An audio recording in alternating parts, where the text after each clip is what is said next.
Hello guys, welcome back to my channel. কেমন আছো সবাই? আশা করছি সবাই খুব ভালো আছো, আর আমিও বেশ ভালো আছি। তো গুড ইভিনিং জানিয়ে আজকে বিকেল থেকে কিন্তু ব্লগটা নিয়ে চলে এলাম তোমাদের সামনে। রোজ তো সকালের ব্লগটা দিয়ে আজকে ভাবলাম যে বিকেলেরটা একটু দিয়ে উঠি। তো যাই হোক, ঘুম থেকে উঠলাম, তারপরে ওঠার পরে দেখো এই যে বিছানা টিছানাগুলো ঝেড়ে নিয়েছি। আর রোজগারের মতো মাও আজকে এসছে। তো মা আসার পরে এই যে ছেলের জন্য এই যে ডেয়ারি মিল্ক এইসব বিস্কুট টিস্কুট সব নিয়ে এসেছিলো। তো সেগুলো ভাবলাম যে আগে একটুখানি ঢেলে রাখি, কেন এর পরে আমি রান্নাঘরের দিকে চলে গেলে না তারপরে আর ঢালাঢালির সময় পাই না। তো সেই জন্য আগের থেকে এগুলো সব ঢেলে টেলে মানে কৌটার মধ্যে ভরে রেখে দিলাম। আর যেহেতু তোমাদের দাদাভাই এখন রোজ সকালবেলা জিমে যাচ্ছে, তো সেই জন্য ওর জন্য এই যে ছোলা বাদামটা তো ভিজিয়ে রাখতেই লাগে। তো সেই জন্য এটা আমি ভিজিয়ে রাখছি। আর আমার কাছে এই যে তামার ঘটি আছে, তো মা বললি তামার ঘটিতেই ভিজিয়ে রাখ, এই জলটা খাওয়া ভালো। তো সেই জন্য ভিজিয়ে দিলাম। তারপরে দেখো মা তো চলে গেল। মা আজকে অনেকক্ষণই বসেছিল, তো প্রায় 9টা বাজে, তো মা তখন গেল। তারপরে আমি এই যে রুটি করতে আসলাম।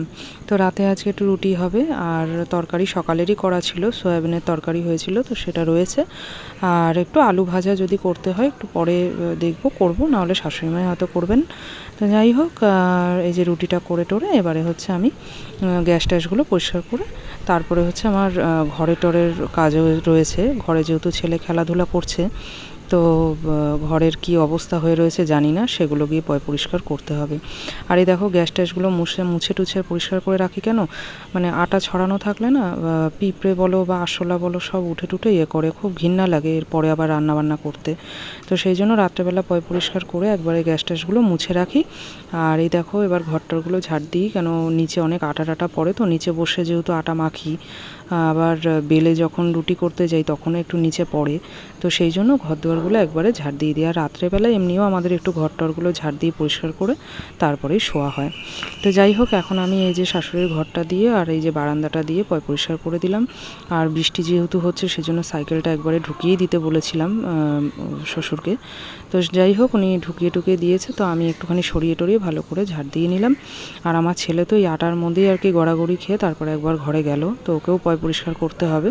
তার আগে আমি এই যে বিছানা টিছানাগুলো একটু ঝেড়ে টেরে পরিষ্কার করে নিই। সারাদিনই আমার মানে এই বিছানা ঝাড়া চলতেই থাকে। তারপরে দেখো একটু গা হাত পা আমিও নিজেও ধুলাম, আর ছেলেকেও পরিষ্কার করিয়ে খাওয়াতে এলাম। তো ছেলেকে আজকে রাত্রেবেলা রুটি খাওয়াবো। ছেলের খাওয়া হয়ে গেছে, আমারও খাওয়া হয়ে গেছে।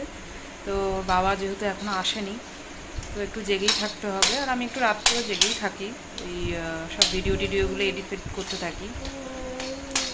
তো যাই হোক, খাওয়া দাওয়া তো কমপ্লিট, এবার শুধু একটু শোবো। তো চলো আজকের মতো ভিডিওটা এখানেই শেষ করছি। সবাই ভালো থেকো, সুস্থ থেকো, টাটা। অপেক্ষা করা বা নেক্সট ব্লগের জন্য। আর দেখো আমার ছেলে কি করছে,